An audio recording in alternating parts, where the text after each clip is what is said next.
down the hammer and pick up the pencil. You're about to listen to the Savvy Radio Show. Learn from real-life real estate investors, experience revealed with the Savvy Landlord as your host. Okay, here we go. Welcome to the party. Landlord lunch, investor lunch. This is your lunch, whatever you want to call it. A couple quick announcements. We're having discount tickets, Investor Weekend. I don't know if you guys ever heard of a guy named Lou Brown. Have you ever heard of him? Yep. He's supposed to be coming to the RIA. Well, he's coming doing a full-on gig on April 12th and 13th. He'll be at the round table. So you make sure you get your tickets before they go up. They're $9. I'm on Instagram. I don't know if it really matters. Savvy SVC. Also, I have this thing going down. I don't know if you know this about me, but I love to read. And a couple of weeks ago, I hung out with some people, and that's all we talked about was books. And so I'm doing this book club at the next Thursday. So not this Thursday, but it's twice a month. It's gonna have a small fee for drinks because we gotta get loosened up because we'll be talking about stuff. But that starts on February 28th, and then we're gonna do it in person on February 28th, and then virtually because we have some friends that are around the world that want to do it too on Wednesday. So we'll do it 2 sessions a month.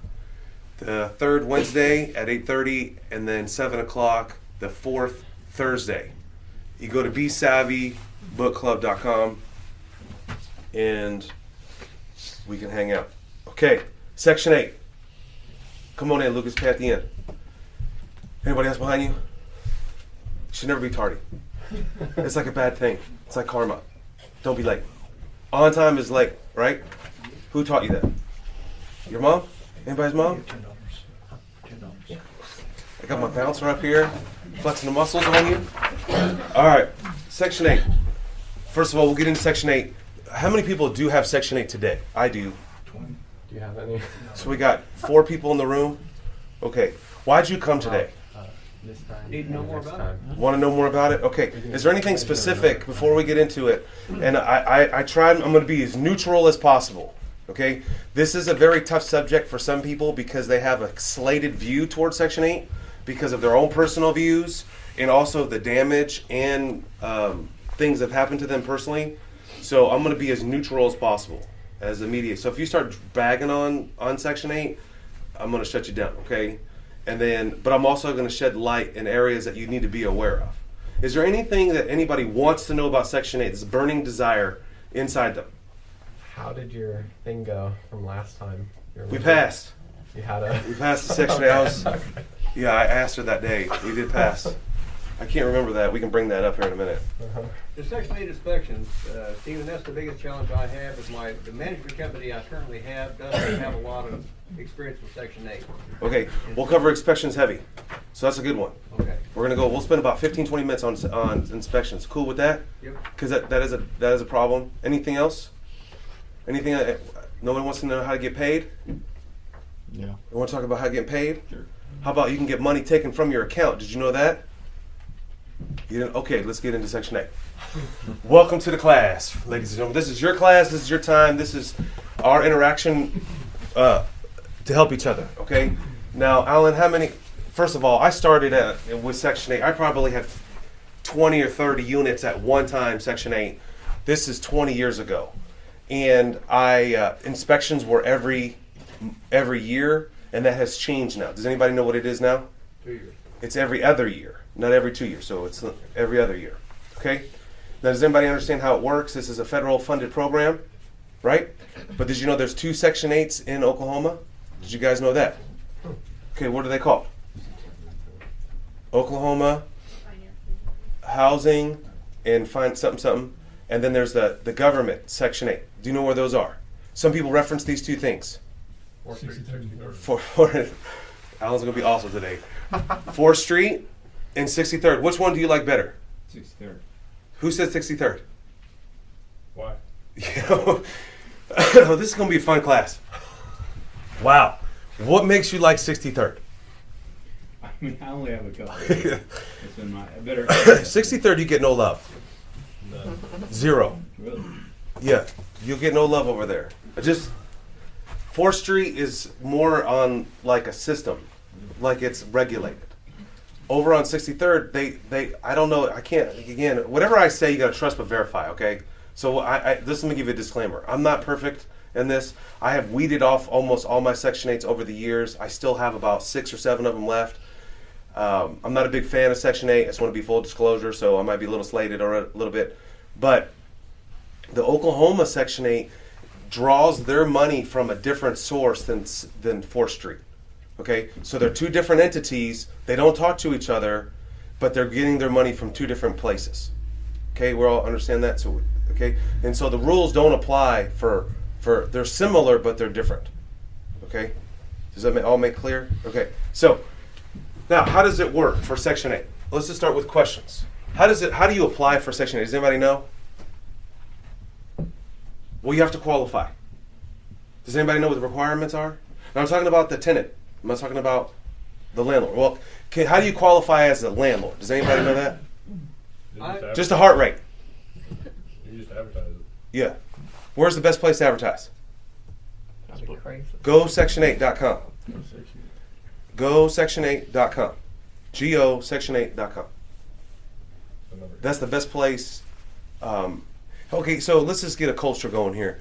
First of all, Section 8 is an organism in itself. People that are on Section 8, how'd they learn about Section 8? Family, parents. From somebody else. Yeah. Okay? And just so you understand, people that are on Section 8, and I'm not trying to be mean, they probably know more than you do on Section 8. Okay? So it's your responsibility as a landlord to know as much as possible about Section 8. Why is that? Well, first of all, do you know when you sign a lease, who's responsible? The tenant or Section 8? Who wants to answer that question besides Alan?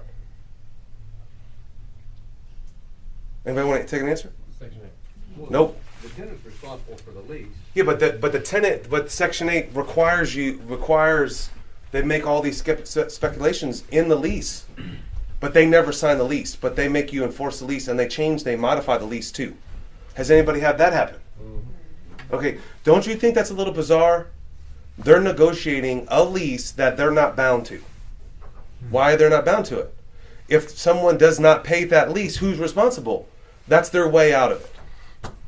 So they're this big, massive organization that says, we tell you what to do, landlord. You do it our way, but we're not going to be responsible for it. That's Section 8. Is that a nice way to say it?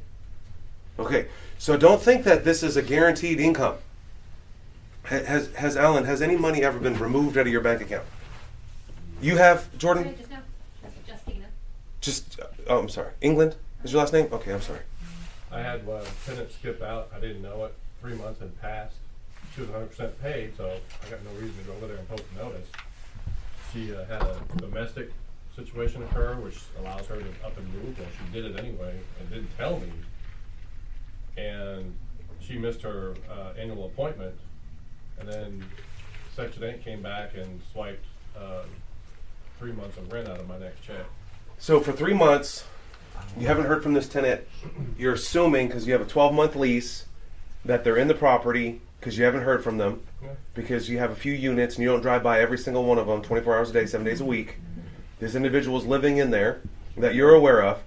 She does not communicate to you. She moves out somewhere within that 3 months.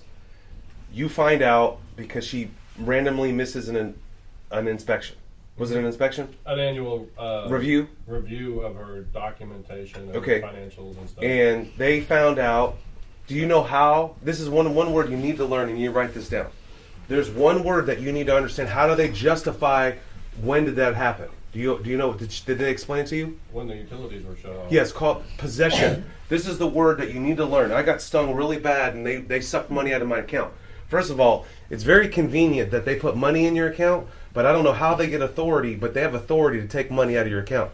And so if you run your money real tight, you could be bouncing checks, just so you know. Just be prepared. Well, they'll just take it out of your next month's pay if you have a No, loan. I've had them take it right out of my bank account. Your bank account? Wherever they're wiring the money to, EFT, they take it right out. I'm not saying this is a common thing, and again, we're not speaking in fear. That's why we're here today. We don't. As a landlord, we should never operate in fear. In society, you shouldn't operate in fear. I'm just giving you stuff that's happened. Okay, so here's the situation. This individual signed the lease. went through the rigmarole. We can go through all this if you'd like to. They move in.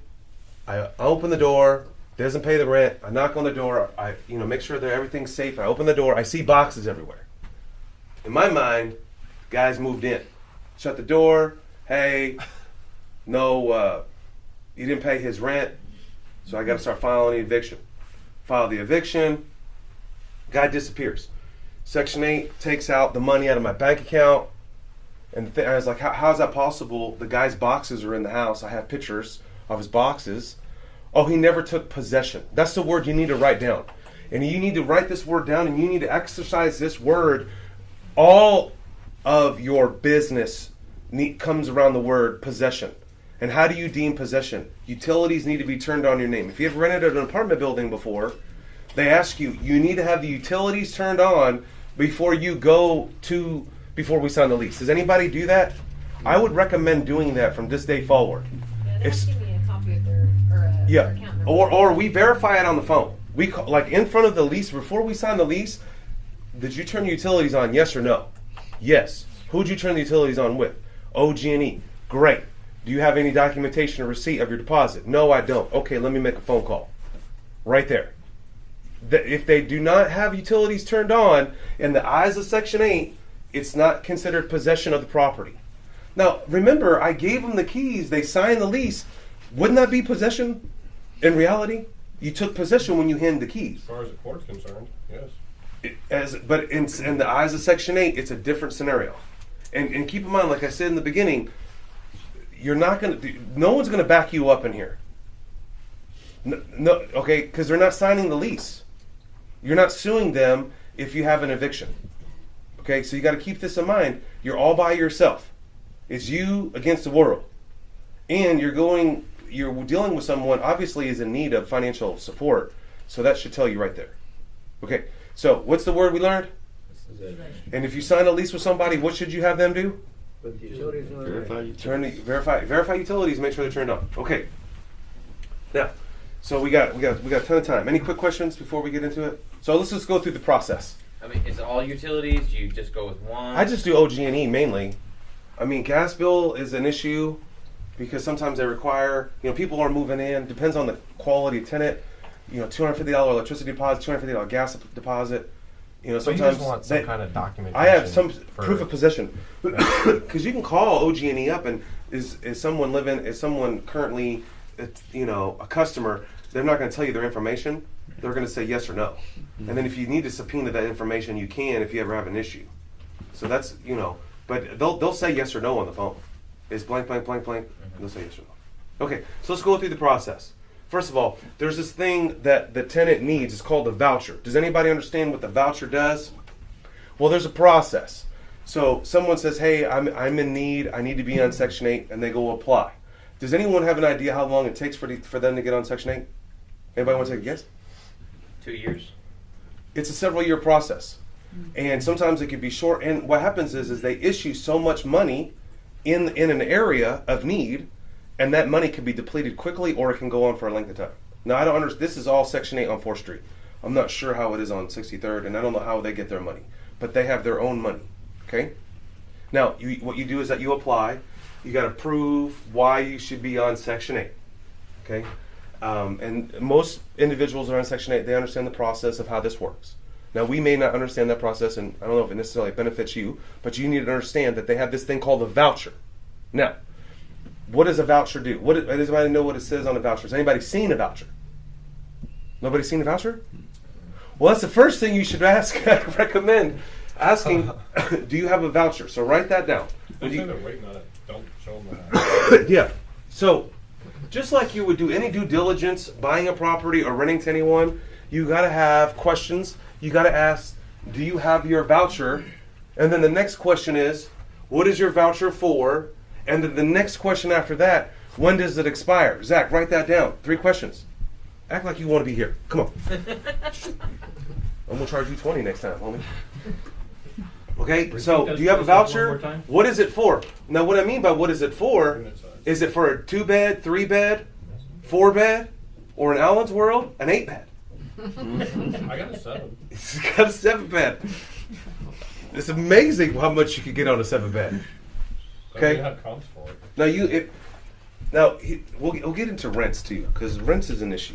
We got inspections, we got rents. Okay, now this has happened to me. I have a voucher.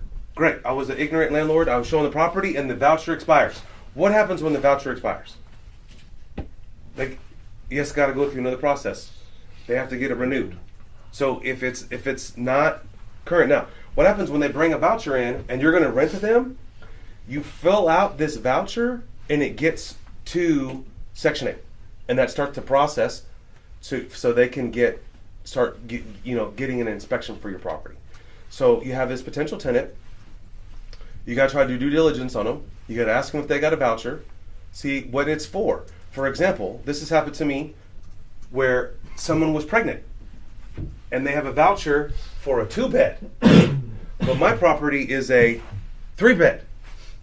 Now, does anybody know how you can determine the price for a 2-bed to a 3-bed? Does anybody know what the ratio is? Well, you can go on their website. It's pretty common. It shows exactly what the current rents are. But they'll negotiate the rents. That's a tip that you need to know. Let's start writing out the tips. Has anybody been at a lease signing and they try to negotiate the rent? Mm-hmm. Mm-hmm.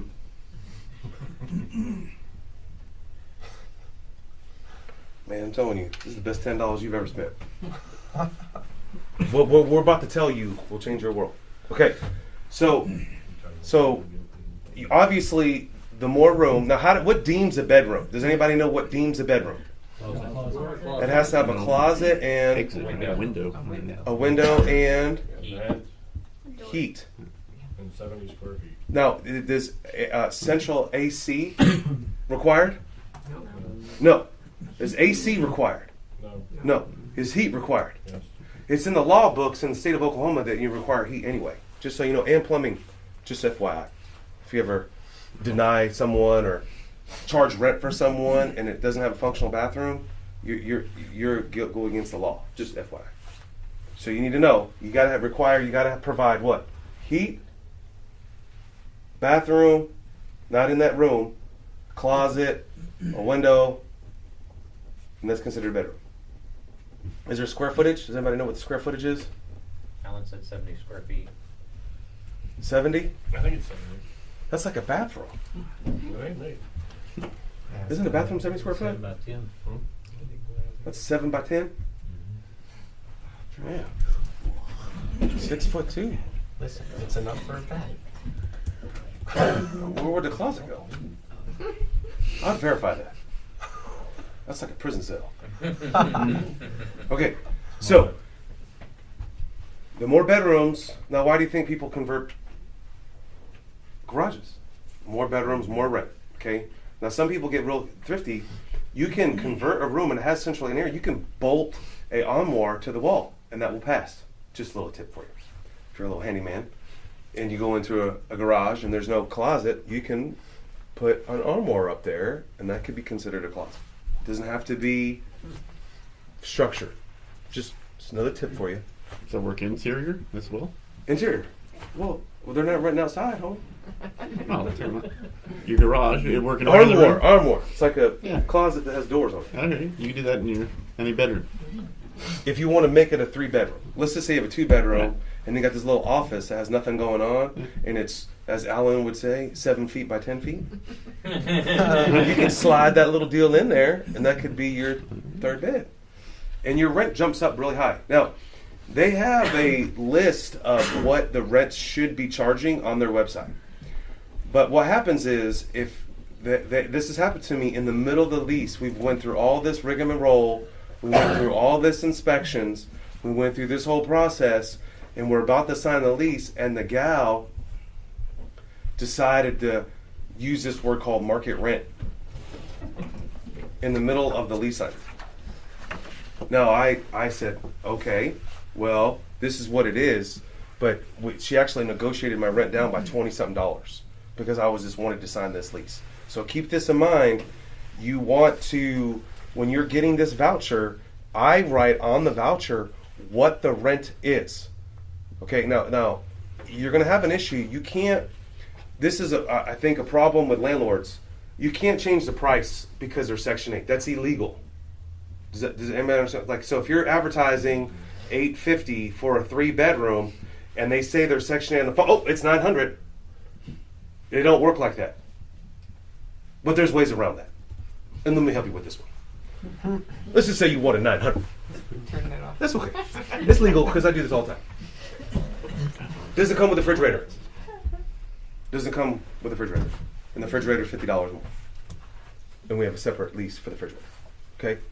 But I would be very cautious in how you handle this. And it has to be consistent, and it's a fair housing law situation. You have to be consistent in with all your units.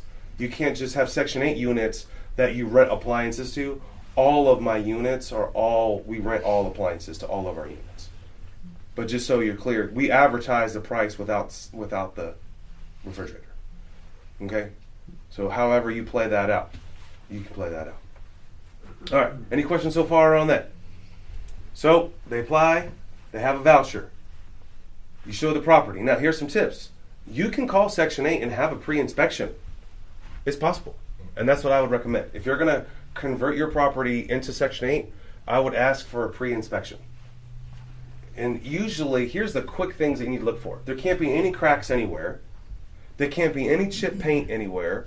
There can't be any broken windows or any crack in a window. And you can't have any daylight. And all the outlets have to match. Meaning, you can't have this outlet on this wall be a 3-prong, grounded, and the outlet in the other bedroom on the old electricity on a 2-prong. That will not pass Section 8. And you have to have GFI near any water. And they're very meticulous on the GFI. So those are just the basics. Now, so you're telling me, Stephen, that there's chip paint on the eave, 4 flights up at an apartment complex? Will it pass? They can deny it. So if you own some apartments, I recommend not turning them Section 8 because it affects the whole property. So if you have a windowsill and it's been weatherized through the time and there's some chip paint on there, you're going to have to make a financial decision. Do I paint this? Because they're going to require you to paint. Any questions on the inspection? Just go over the list again. Okay, so the basics are you can't have no cracks anywhere. You can't have any daylight anywhere, meaning if the door shuts, then they can't see the sun through the daylight. Cannot have any crack in the windows. Can't have any chip paint. So, and then it goes on from there. And you got to have GFIs in the bathroom and in the kitchen that are functional. That can't just be visible. And the final deal killer in my world is a 2-prong versus a 3-prong electrical outlet. Now, in Oklahoma, there's boxes that are wired to that are grounded to the box. And there's been some times where the 2-prong is grounded to the box. And so there is a way to ground that 3-prong. But you'll see this a lot in Oklahoma where there'll be 3-prong outlets all over the place, and then there'll be one random 2-prong somewhere. Anybody, do you know what I'm talking about? And that box is not grounded. Now you have to make a financial decision. Do I ground the whole house? Is that possible? I probably don't recommend doing it. The next thing you have to do is remove all of those three fake 3-prongs and put in 2-prongs. And guess how much those things cost? And guess where you find those at? How much? They're about $2.50 a piece. They're twice the cost of their other one. And they're probably at the $3 now, by now. Okay, so those are the basics. So before you go into a property, and first of all, I ask myself, do I really want to deal with this? The second thing is, are these people really going to pay me? If they're on assistance, they're probably not going to pay me. So are they going to uphold their part of the contract that we're in? And let's just say they decide to fall in love with some guy with a sheepdog, and that sheepdog rolls over there and urinates on all over my property. Are they going to have the finances to steam clean or remove the carpet? Right? And so people do things that you don't think they would ever do, but they say they're going to do them. So these are the things that you have to understand on the front end. Now, I know people that have Section 8 and they love Section 8 and they're all about Section 8. Good for them. That's Alan Moore. That's your guy's phone number in the beginning. Call him. All right. So we got the voucher. You did the inspection. And then what happens? Do you start getting rent? No, you don't get rent. They have to come and do an inspection. Then they come and do the inspection. At any time from the minute that you talk to them, usually it's 2 weeks. They give you the voucher, you fill out the voucher. I usually give it back to the individual. The individual gets it back to Section 8. Then they process. Then from there, it takes about 2 weeks for them to process that to schedule an inspection. At any time during this process, if her income or his income changes, guess what happens? It could affect your lease. For example, let me give you one of these. So, this girl that I'm working with, and I do her lease. She's on Section 8, great. I vetted her out real good, and she had a great job. And I did all this work, and Section 8 was only going to pay $20 of her rent. Now, I know financially she can't afford this. So I had to take this big risk. Like, I've already passed all this inspection, had to do all this work. So the rent was $650. So, ma'am, can you afford $630? But she wasn't telling me, anticipating that she wanted Section 8 to pay it. So what happened was, I did move her in. Section 8 paid $20 that month. But for the next 6 weeks to 2 months, this poor gal had to go through a bunch of hula hoops to prove that she doesn't make enough money so Section 8 can pay her rent for her. So there was several times where her rent adjusts as we're going through the lease term. So you got to be aware of this as well. A lot of people don't know this. They sign the lease and the government says, I'm going to pay $550 a month or 100%. But if she has another child or something happens, it's going to affect it. Okay, so let's get back to the lady that was pregnant when she was leasing one of my properties. This was a 4-bed. She had a 2-bed voucher. Now, the 4-bed is a very hot item in Section 8. I'm talking, it's on fire. Everybody wants a 4-bedroom. Okay? 4-bedroom is the top tier property. If you can find a 4-bed, good luck. This girl had a 2-bedroom voucher, but she had she was ready to roll. I was like, okay. She convinced me to do a lease with her that when she's about to have her baby in about 2 months, that we can redo this and I can convert it over to a 3-bed. So basically, I lost $1,200 that day because it was a $100 reduction in her rent. Didn't matter, but her voucher was only $550, and this is a long time ago, so I don't know the exact rent, but just I know that I lost $1,200 because after she had her baby, I put it on my calendar. Congratulations, sent her a little card. Hey, let's change the Section 8 deal. Nope, Section 8 said no. I'd have to wait until the lease was done. But I got duped, right? And that girl hustled me so hard, then she started punking me from there on in. She knew the system, but I was uneducated. I didn't know the system. I felt bad because she had a baby. She already had 2 kids. I was trying to help her out. Thought I was doing Mr. Good Landlord guy. Hey, I can give you my 4-bed for, a discount. I could help you out. And I got smashed on that deal. And I lost a minimum of $1,200. Actually, I probably lost $2,400 because I probably could have got top rent for a 4-bedroom at that time.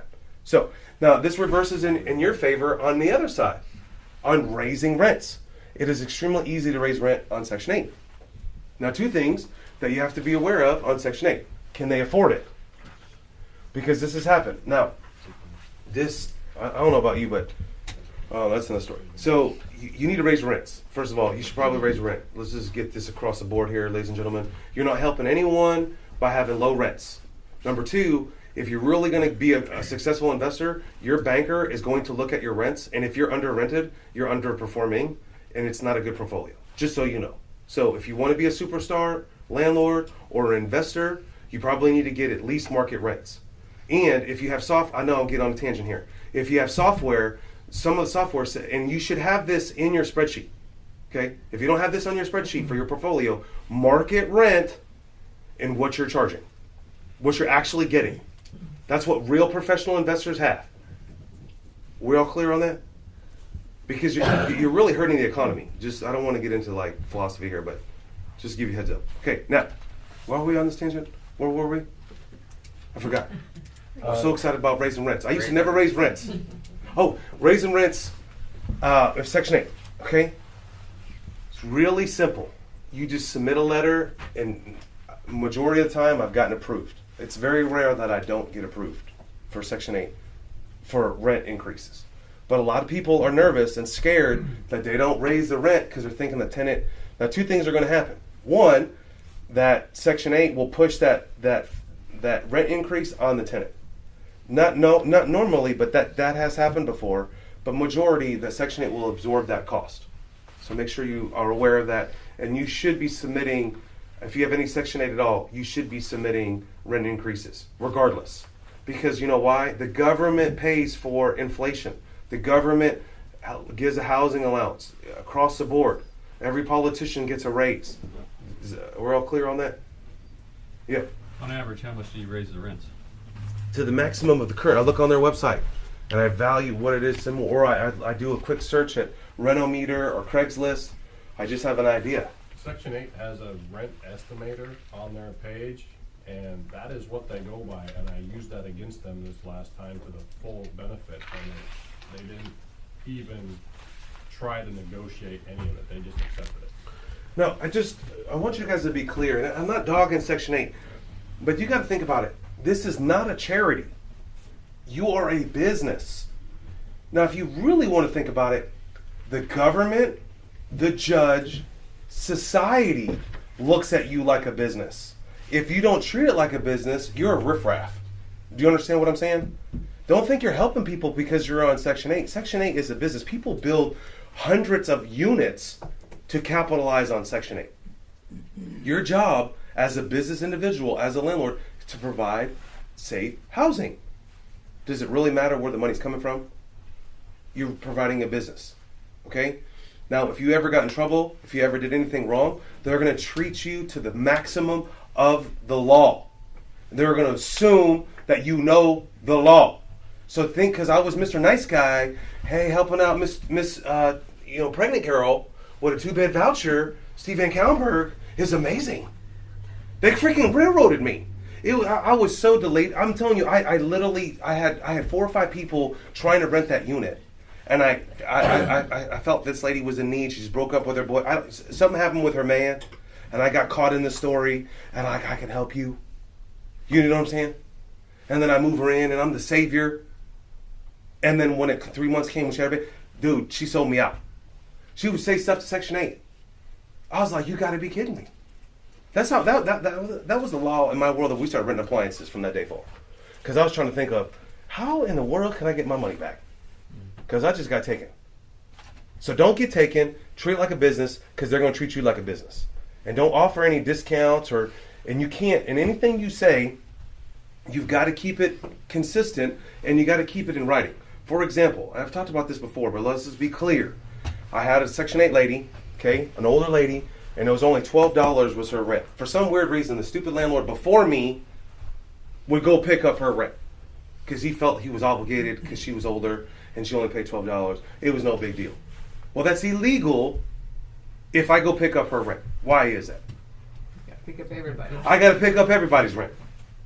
You can't pick up someone else's rent and not pick someone else's rent up. If someone ever heard about that and turned me in, it's illegal. Fair housing. I'm not treating everyone equally. You've got to treat everyone equally, and they're expecting you to do that. So if you have a rental program going on with your appliances, then it's got to be across the board. It can't just be for Section 8. Just be clear. And just so you know, in Texas, I don't know if you read any things in Texas, but right now, fair housing is on fire down there, and they're doing tons of shopping, fake shopping. What's that called? Super shopper? Secret shopper. Yeah. Like they're walking properties right now. They're in such need of economics that they're finding like crazy down in Texas. It's going to come to Oklahoma. So if you don't have your policies and procedures, I'm warning you now. If you don't have your documents in order, if you don't have your stuff lined out like a professional, it can come out to bite you. I'm just heads up. One of the biggest things is your application process and how you accept or deny them. Be very consistent and have a reason why you denied them, if that comes about, because that is the biggest one that'll... Yeah, a couple of tips. That's the biggest Number one thing you should start doing, as soon as an application comes in, you need to document it. The date and the time you received the application. Because that you can get thrown under the bus for that. He rented to them before me, and then that could happen. So the law is like the first person that submitted it with the money. So we don't usually take money unless we verify the person. Just that's how we take your application for free all day long. Now, when we like your application and we vetted you out kind of softly, then we'll ask for a deposit and then we'll move from there. Because our policies and procedure is we rent to the first person that gives us the deposit. It's not the first application. Some assume that's our policy. But some people assume that they have their application in, but they have no money, that they're going to get the unit. Okay? You got to be consistent in how you do your policies and procedure, and we're clear up front on that. Any other questions? Okay, let's talk about inspections. Any tips and tricks? We got about 20 minutes. Has this been good? Is it helpful so far? Yeah. Okay, so let's just walk through it again. So they got the voucher. They call around. You take Section 8. I take Section 8. I show them the unit. Before they even get to the first bedroom, I want it. Has that ever happened to you? Or they want it on the phone? I'm like, girl, you haven't even seen inside the house. Anyway, and I'm not saying girl just because all women are on Section 8. Just be clear. There's men on there. Just tends. Okay, so then what? Then you submit the voucher. Okay, now each office is different how they handle the voucher. Give them the voucher. You put your name on there. Then then they schedule an inspection. Now we're at the inspection section. Correct? Okay. What happens at the inspection? Well, two things happen. One, they show up there and they nitpick every little detail on the first inspection. This is like you just met them for the first time. That ceiling fan is crooked for any reason, they can deny the inspection. Now, what happens after this is how you handle it. You can, one, try to fix it right then, and that's what I recommend. What I do, and this is my tip, is I have a handyman on location, usually an older person, girl or guy, doesn't matter, with a bag full of tools, a bag full of faceplates, a bag full of whatever you think that can go wrong, magnets, weights for the fan, okay, because they're going to check water, electricity, fan. I even have in that little bag if it's grounded or not. And so you should do all this before you even get there, okay? You should do a pre-inspection. You can download this from their website. It'll go through exactly everything that they're going to go through. And it's like a 60-page document. I definitely recommend it. It drives you crazy to read through this whole thing. But that's everything that they're trained to have that they're going to check. But you're human. You're not going to do it right. You're going to forget something like a faceplate. That happens. Now, years ago, they used to just deny you and then play games and come back. Now, what I have found not too long ago, maybe Alan has a little bit more experience than I do, that they'll be patient. Like this has happened to me before where you could fix it right then, or I have another house to go to and I'll come back. Because it does cost them money to come back and a lot of delays. So that, depending on the inspection. So let me tell you a story that happened. Inspection came. This is after they moved in. They've already been there before. Inspection came. They found something wrong. So we fixed it exactly to the T on the list. They come in. They're looking at the list. They find other items. And they deny it. Okay? That happens too. They're not supposed to be able to do that. They did that But 3 times on one house to us. Yeah. Well, this last case that we had, it was getting to the end of the road. Like we were about to pull the plug on them. But it happened to me where I was like, hey, we just found out that this leaks and we're going to fix it. I was integrity, and they denied me. Right there. So you're telling me it was a little bubble in the ceiling in the kitchen that no one saw but Mr. Super Landlord saw it. And I'm like, well, we got to fix that. And I'm like there. And then this is back 20 years ago when I was involved, on the inspection. And I was like, hey, everything, okay, you passed. And then I said, okay, hey, listen, by the way, I'm going to fix this. Just trying to be like smart, And I've learned to shut my mouth. And I've learned, I know that's difficult for me, but I've also learned to hire an older person to do the inspections, and I have had greater success. Now, just recently I was in a case where I had a good handyman and we still failed, and that handyman was on location. Now, of course, I berated that handyman and made him go, because I ensured that we must pass this, and you must go through this list 10 times, and we still got denied. And that's just recently. Okay, so go through the inspection, then they go into this lease situation. Just be prepared on your lease. Now, they pass inspection, they're like, okay, we're gonna schedule the lease. Now this is epic moment for the tenant. They're all excited. And if you insure an appliance, I would recommend not insuring an appliance into Section 8. Okay, I would not. Like I would remove the refrigerator from the property if I was going to do Section 8. If not, if you require a refrigerator, it causes more dynamics. Okay, but that has to be in there. That has to be functional. Another thing is all the utilities have to be turned on. Who pays for that during the inspection? Now I know Alan Moore. He requires all his applicants to pay for the appliances. I mean for the utilities. Is that true? Yes. Yeah. So what I'm trying to say is, you give the lady, the individual, hey, you're going to rent my place.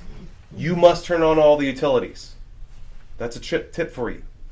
A lot of not so savvy landlords, they will turn on the utilities in their name, gas, electricity, water, and the individual doesn't have the voucher is expired, or their finances has changed. At any time, this thing can go awry. So you got to be prepared. Okay? So what we do is that we kind of put it back on the individual so they have an incentive involved. Okay? So they're more motivated to contact. So like when they come in and fill out the application, okay, you're approved.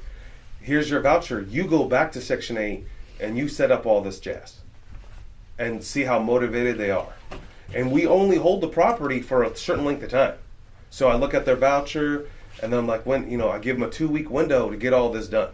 Because this has happened to me before, where they're approved, and then they got their voucher, but they changed jobs. And when they change jobs, what happens? They have to have proof of income. But they don't have a pay stub yet. Has that happened to you? Why are you laughing? Yep. Okay. So you want to put this on. Now, what we do, and this has happened, and we've had success in this, and I don't know if this would happen today, but we would allow them to put money up to reserve the property, meaning like to pay the full month's rent, just in case there is delays. Or we've actually had people moved in because their voucher and their living expenses and all this other stuff was all messed up, that they moved in and got Section 8 the second month later. That has happened. But we're very clear on the front end. You are bound to this, regardless of Section 8. It's a document that we have. It says, hey, regardless of what happens with Section 8, if you don't come up with a rent, we're going to treat you like anyone, like we do everybody else, because that's the law. Okay? So do the thing. Now you're sitting down doing the lease. They're going to want to sign the lease where? At your office or at the property? Section 8 at the house. Huh? Section 8? Yeah. Where did they sign? Where do you guys sign the lease at? Does anybody knows? They want to be at the house. They want to be at the house. Why do they want to be at the house? They got to inspect it. They do another inspection. So they send the main inspection out prior, and then they kind of do like a quick one there too at the same time. So be prepared. Don't try to, if you're trying to slide, and this, I've seen this happen, where you're buddied up with the inspector and you try to deflect them. Maybe that's just me. Like, hey, don't look at the wall falling down. And then, okay, I'm blocking them. And then the next, when they do the lease, they brings up a whole array of things. Now, when they sign the lease, they will read line by line on that lease. So be prepared to sit there for an hour, because they're going to read the whole lease, and they don't sign the lease. After they read the whole lease, they cross out late fees. They do that on yours? Mm-mm. I've had them cross out late fees. You can't do that. They just make up stuff, and then they instruct the person to sign it. So it's a 3-party lease signing, scheduled lease signing at the house, at the property. Yeah, it's the tenant and the Section 8 individual. And keep in mind, it's going to be an hour. After that, and then it could be a delay in getting paid. There's this thing called Donald Trump, and the government's closed. You may not get paid for a while. Has that happened to you before? Well, I did 2 of them, in the middle of January with 4th Street, and they weren't able to pay in February because they'd have to have processing time. So I'll get paid for part of February, or part of January, all of February, and all of March on March 1st. On the Section 8 portion, the tenant still has to pay theirs. I just got a text on one while sitting here, and one of those tenants just had their amount changed, and now he's like, well, I paid you $368, now I only owe $172, I want a refund. I'm like, you'll get it March 1st when they actually pay, and I can audit your account. But That's another valid point. it takes a long time. That's an interesting point. Just so you know, I'm just assuming you're a typical landlord, you're not paying attention, but there's been many times where the money does not match up with the automatic deposit. You need to audit that. Mm-hmm. On 63rd Street, you can log into an account and you can see it. Okay, and then on 4th Street, it comes in by an email. So it comes in by an email that matches, that you can match it up with your tenant ledger, and then on 63rd Street, you gotta log in, and it changes. Not all the time, but it hasn't changed before. And that scenario, it changed, it was in the favor of the tenant, which is very rare that does happen. It's usually the other way around. He has to pay them back money. Any questions? Any comments? 10 minutes. I was going to say, they have to put up a deposit just like a regular rental. You got to treat them like, got to give them a deposit. And I have a deposit receipt form that states if you change your mind at any time during this process, you will lose your deposit. And I definitely would recommend to have that document. And I use it for all my tenants. Meaning, they come in, I really want your house. Great. But if things go awry with their Section 8 and they got denied and they can't afford to move in, they lose their deposit because I held it off the market. And I use this for regular tenants as well. If they come in, they find a better place or a cheaper place, or they got married and wanted to move to Las Vegas, they can't just change their mind because I took the property off the market. Okay? So if you don't have that today, I definitely recommend you getting a deposit reception form. And it outlines, it's like a mini contract. On my deposit form, I've got a couple more things that I had to add because it happened. A lady applied, she got accepted. Her landlord called me back like 2 weeks later and said, hey, I just had to evict her because she didn't pay her rent. So the tenant ended up taking her rent money and giving it to me for the deposit on the next house and was going to shaft her landlord on the last month's rent at her current place.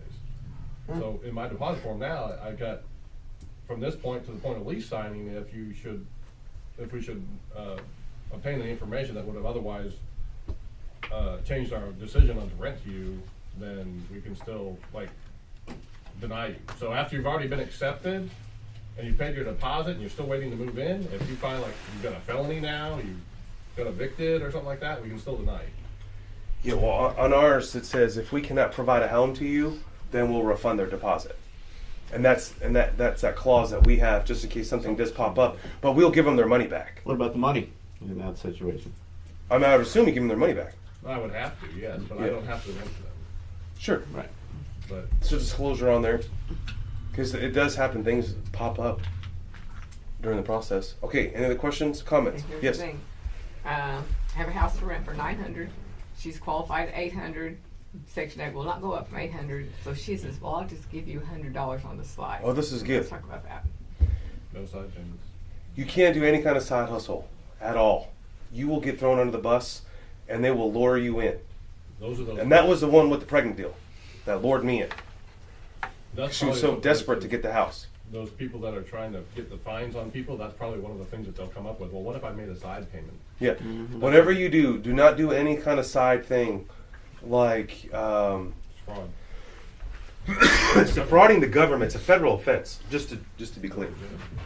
So what you advertise it's $900, their Section 8 only came in $800. They don't have an extra $100 a month. Section 8 is going to be very clear on what they can pay and what they can't. They kind of control the situation, and you just do a blind eye and say, okay, I'll rent it for $800. All your documentation says $800, but you have this implied understanding that you need to give me $100 on the side. That's a no-no. Just don't even go there. Even anytime you feel weird about something, don't do it. I'm telling you, you will get jammed up so hard. And this is a federal situation. I don't know about the Oklahoma Housing Authority, but still, I'm assuming they're backed by somebody that has bigger pockets than this room. Any other questions? That's it? So who's not going to do Section 8 no more? I got a specific question. The first thing is, do you have a voucher? What is it for? 3 bed, 4 bed. When does it expire? What are you looking for on the expiration? Is that something like, hey, I want to move in March 1st. It expires March 10th or something. That doesn't affect the lease at all, or is that too close? Or to answer, it's a great question. He's asking, the expiration date. How does that affect the situation? I've had it is expiring on Friday, and my understanding is, and I could be wrong, that they need to have something in the pipeline by that date. So it could expire, and you could still progress on, is my understanding. If they're dealing with Section 8. So it's when you as a landlord need to sign this voucher, this little document that you've committed to this individual, that they've received the deposit. Now, should you work with their deposit, this will come up a lot too. Hey, I really want your house. I have a 3-bed voucher, blank, blank, blank, but I don't have the deposit. This happens all the time. What do you say? No. You say no. If we got a problem on the very, very front end, you're going to have a bigger problem later, especially on a deposit. Okay? But I think, to answer your question, and I'm not 100% accurate, but I think that if they show up with it's like a day late, then I doubt it. That paperwork has to be submitted by that date, is my understanding. And of course, they're 2 different offices with 2 different rules and regs. Do you have any idea generally how long one of their vouchers is good for? 6 months, 3 months. Alan, what's when they get a voucher? It's usually like 2 or 3 months to get the house. Yeah. Yeah, it's generally but this has happened where a landlord denied them, or the landlord changed their mind, and something happened, and they slept through this, and then they're in a panic mode. Well, they have to have the house designated and the voucher for the inspection turned in by that date. They don't have to be moved in the house by that date. So I was somewhat right. It'll take another month after you've turned it in. So they just have to locate it. Okay, any other tips that we have? First of all, in your inspections, be ready, be prepared. Here's a tip that I have too, is I just, of course I'm crazy and I've been doing this for a long time. I take pictures of everything they say. So if they give me this inspection sheet, I take pictures of it before and after. My handymen are required to do that. That's just what I do. That's a tip for you. So there's just clarifies what's going on, and then when it's done, I submit it to Section 8. So hey, here's your facts. Here's another tip for you too. How to get your tenant to pay rent. Anybody have a trick? When I evict somebody or serve them 5-day notice, I fax Section 8. Attention Section 8 to her case manager or their case manager. They send out a letter. Huh? They'll send out a letter to the tenant. Then they put pressure on the tenant. So like that, they Section 8 folks, they think that they can talk to you a certain way, but and Section 8's really on their side. Okay, they're advocating for them. But there is some times where Section 8's like, hey, you're not doing your part. They'll never help you. Just so you're in mind, like your house could be tore up. Section 8 won't even answer your phone call. Nothing will ever happen. And this has happened to me where a gal has come in, destroyed the property, and Section 8, and I tried to get her off Section 8. I submitted pictures. I was like, look, this person did me wrong. This is not right. And this individual is already on Section 8 somewhere else, on another property. Didn't skip a beat. Like in my mind, if they're abusing this situation, why would you let them back on Section 8? But so just keep in mind, there's no favoritism here. But I have, every time, if there's someone's on Section 8 and they're late, Section 8 gets a notice. I fax them. Attention, blank case manager, blank. And I copy the 5-day notice. And that's how I get traction with the Section 8. And yes, do I submit it if it's a $5? Yes, I do. I put them on notice. And it's also documentation that I'm doing my job. And I'm consistent with everybody. Even if it's a $5 person or a $12 person. Or if they pay 100%, I don't really talk to them. In Alan's case, how would you handle that? Right? He thought they were living in the property. It's not like I call every tenant every day. Hey, what up, homie? That's a problem, right? That's like predatory or something. Stalking, right? How would I mean? That's just so. Alan lost 3 months of rent, so lost several $1,000s. I found a workaround. Okay. I put in my lease, if they're 100% paid by Section 8, they need to send me a utility bill every month instead of a payment to show them that they're still in there and they're still paying it. Send me an electric bill. That's a great tip. What he said, it was like if they're 100% on Section 8, Section 8 pays their whole thing, they must submit their utility bill every month as considered as rent. That's a great idea. There's hope for you.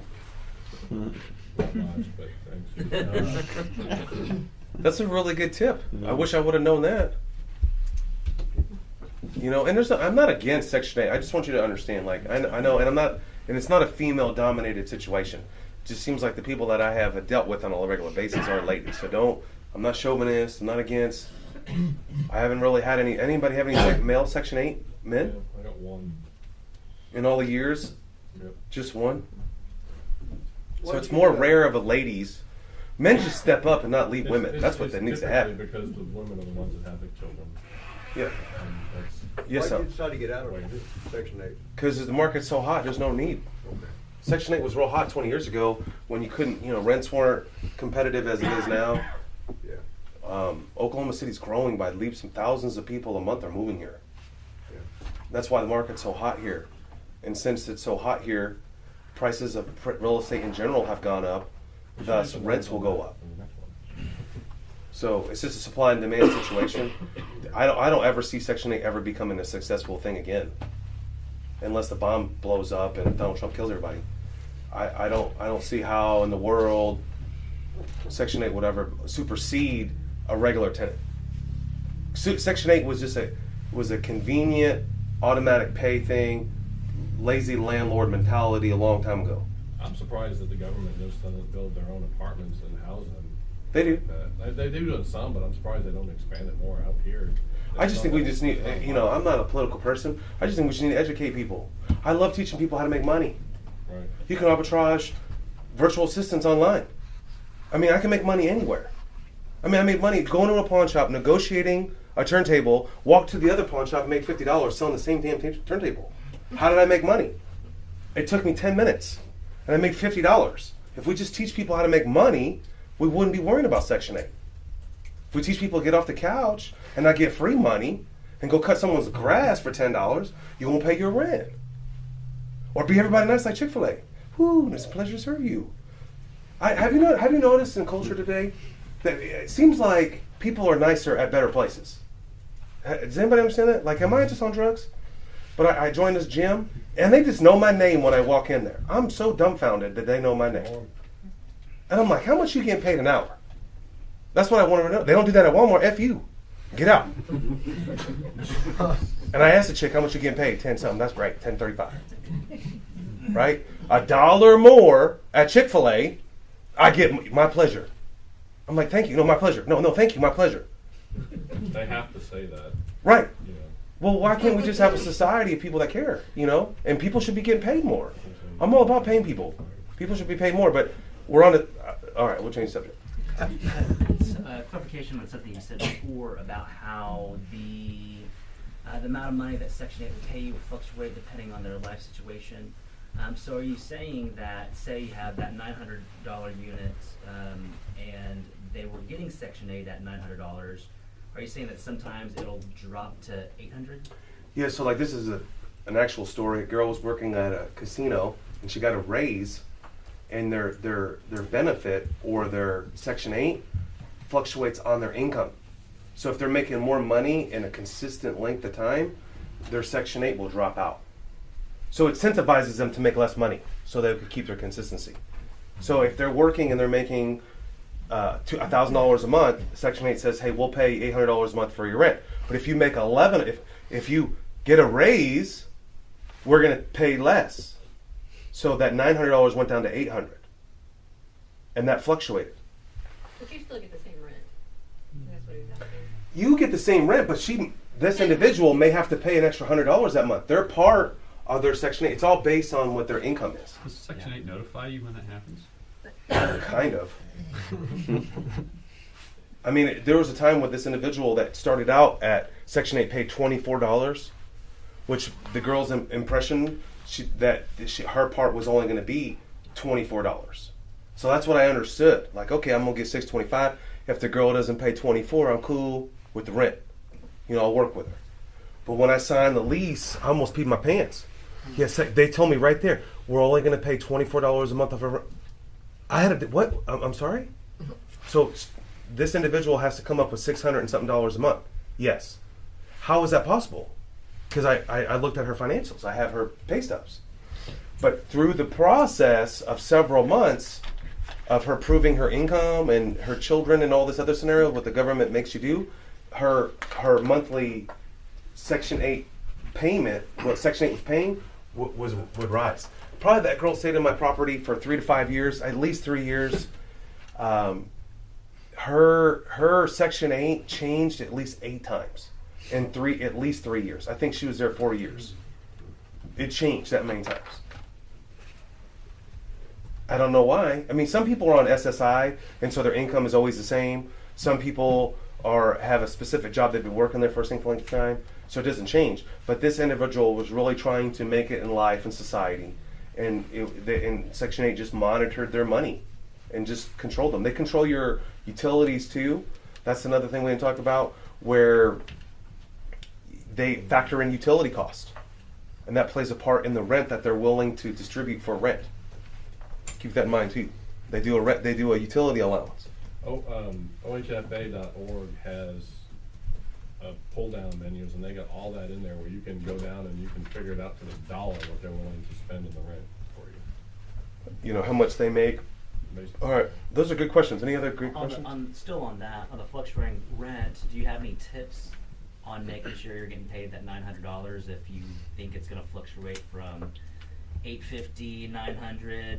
I mean, it's a rare situation. I don't think it's going to happen as often. How often does that happen to you, Alan? I mean, a couple times. Well, I mean, it depends on if the tenant's income, but usually I'll know before we get to the signing of the lease, because they'll call you or send you a letter and say, hey, we can't take $800, but we can do $792 or something like that. You okay with that? Yeah, okay, let's go. If they're like $702, I'm like, no.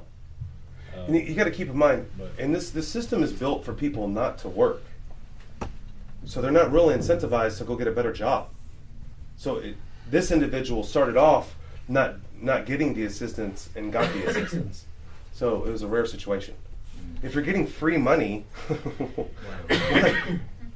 why would you disclose that I'm doing 2 jobs?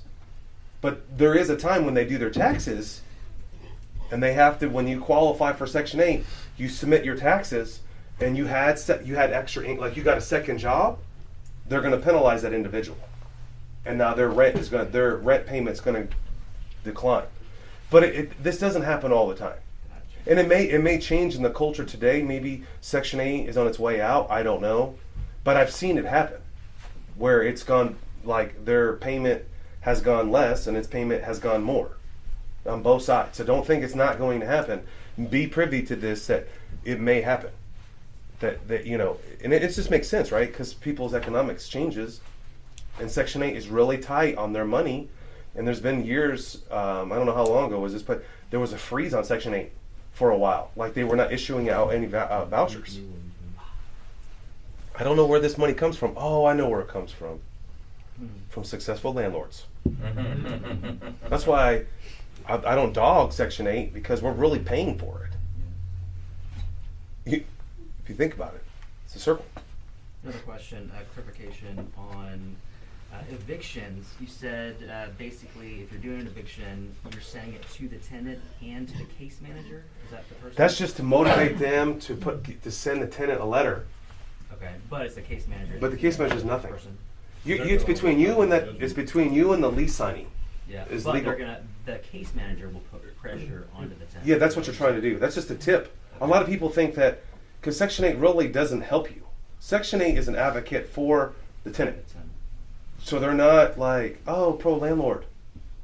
Let me help you. Does Section 8 make it any more difficult to evict a tenant? Is there anything that... They don't get involved.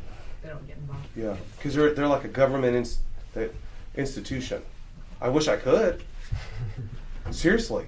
I mean, there's been some severe damage that has been done to properties, and, you know, they don't, I mean, what due diligence do they do? Don't think they're on Section 8, they're good people.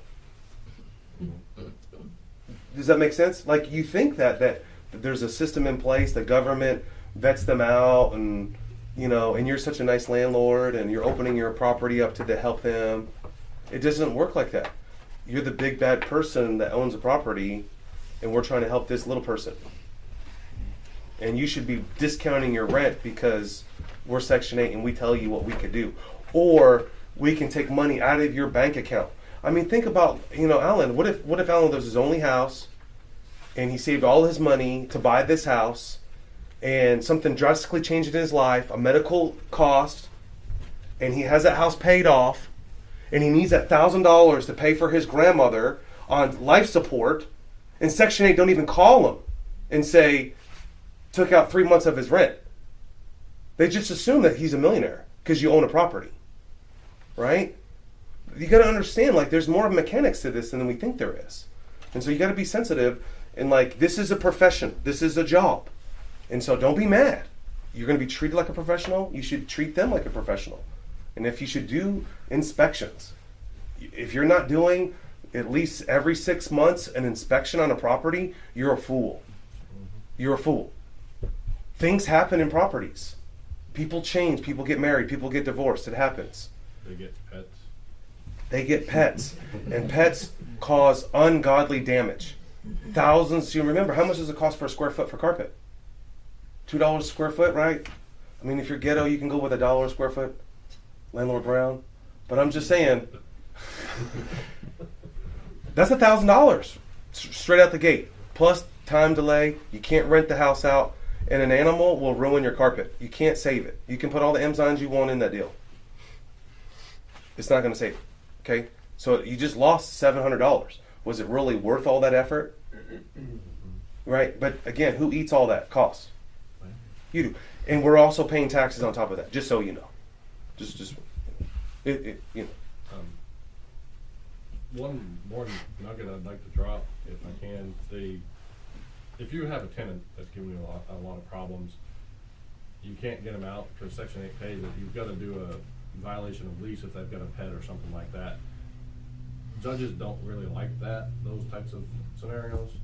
But if you suspect that they have a boyfriend living at the house and you see evidence of that, housing has a fraud tip line that you can call, and all they got to do is look up to see who's getting mail at that address, and they can research that. And 63rd Street does it. I don't know about 4th Street, but I used to have that lady on speed dial up there on 63rd, Marsha.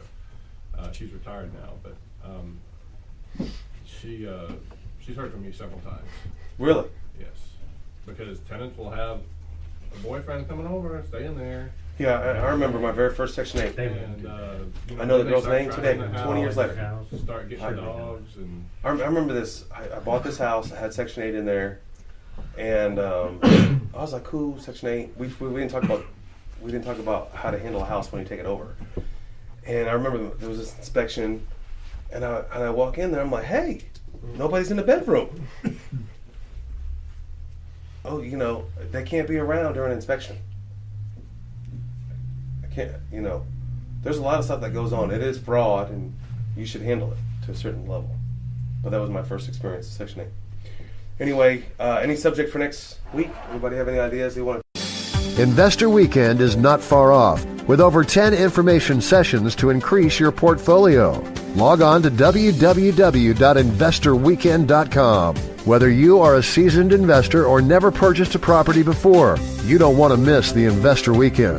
Join us for a powerful, knowledge-packed weekend with over 10 informational sessions that are bound to enlarge your real estate investments. You will hear from the best national and local real estate investors that will share practical and relevant experiences with you, the investor. There will be several networking sessions to connect with other like-minded people for potential funding, partnerships, and yes, hot deals. Go to www.investorweekend.com. Did you know we meet once a month for the Landlord Lunch Meeting? The third Wednesday of every month. Go to landlordlunch.com. Thanks for listening to the Savvy Radio Show. Glide online and listen to our other motivating episodes at SavvyRadioShow.com. Connect on Twitter at LandlordBook and always be buying assets.